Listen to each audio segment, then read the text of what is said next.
buying EMP is like buying ETH at a 12% discount right now.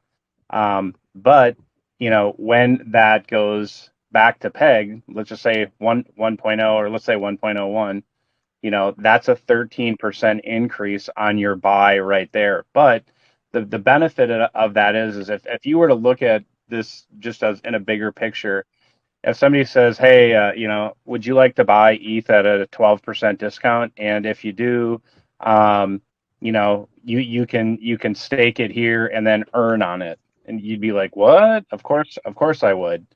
The reality is I don't think there's enough people in crypto that have been exposed to DeFi to understand what's going on in DeFi right now, or has been for the last 2 or 3 years. Is that instead of sitting on your blue chip, twiddling your thumbs, doing nothing, you could put it to work for you. And here, because EMP is fractionalized ETH, buying ETH right now, it's a 12% discount. And once it gets to, recovers at 101, you're also going to be earning on it, in the boardroom. But in the meantime, buying that EMP at that 12% discount, you can put it in the farm and put it to work for you day after day after day until peg is recovered. And when peg is recovered, and I don't say if, I'm saying when peg is recovered organically, it will be, even more profitable. You're going to get your 13, 14 for 15% increase from buying it at a 12% discount right now. You're going to be farming in the meantime. You're going to be farming those E-shares. And then when you can stick those E-shares in the boardroom, when the boardroom kicks on, it is like super powered ETH, if you ask me. And anybody that's sitting on the sidelines, watching their dollar value evaporate with ETH, is either, they're kind of asleep at the wheel, so to speak.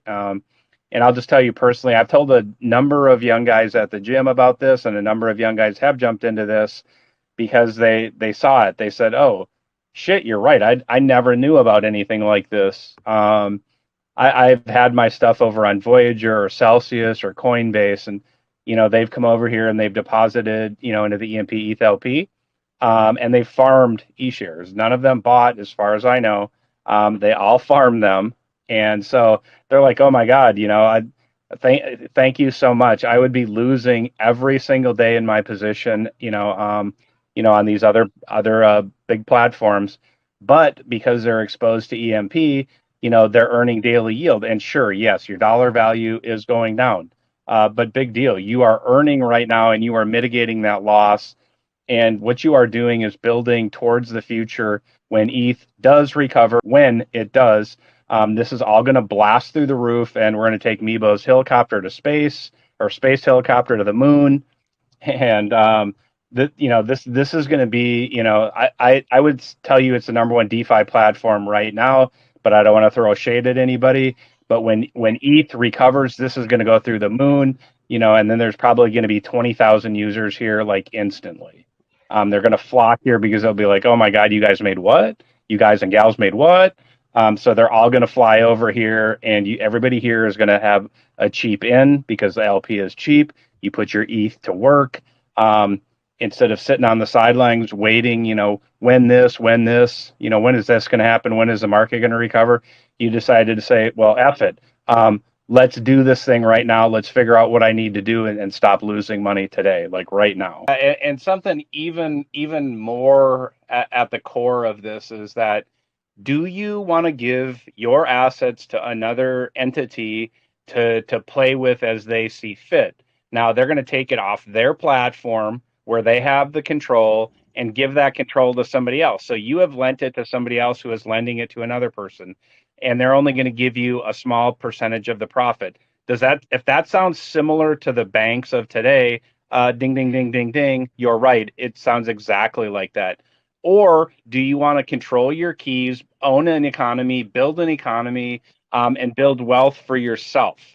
Now, of course, we're building it for each other, with each other, but the reality is, we know everything that's happening in this ecosystem because we're building it. You don't know jack shit about what's going on at Celsius, Voyager, Binance, Coinbase, KuCoin, any of those things.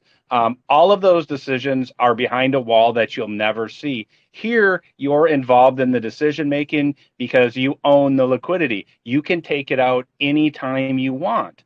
And that is at the core much more important than somebody you giving it to somebody who's going to give it to another person who's going to take it off a platform and put it God knows where. And that's the problem because they're big, they look like they're safe, just like a bank looks like it's safe because it's made of steel and glass and brick and stone. It looks like it's safe.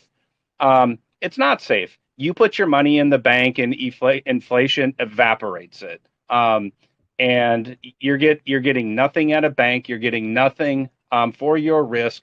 All of these things are negative, or they are very high risk because you're putting it somewhere else to give it to somebody else so they can make all the benefit and they can give you scraps. I'm sorry, if I sound harsh, but the reality is I would rather take a chance to build it myself. And if I fail, I fail. But I am never going to give my money to somebody else so that they can fail, but they can take all the profit and I take all the risk. That is 100% horseshit. If you have the opportunity to build something yourself, to be part owner, to have your hands in the dirt, that is the future, and that is the future of crypto. So just wait and see, and come back in a year or 2 years and tell me if I'm wrong.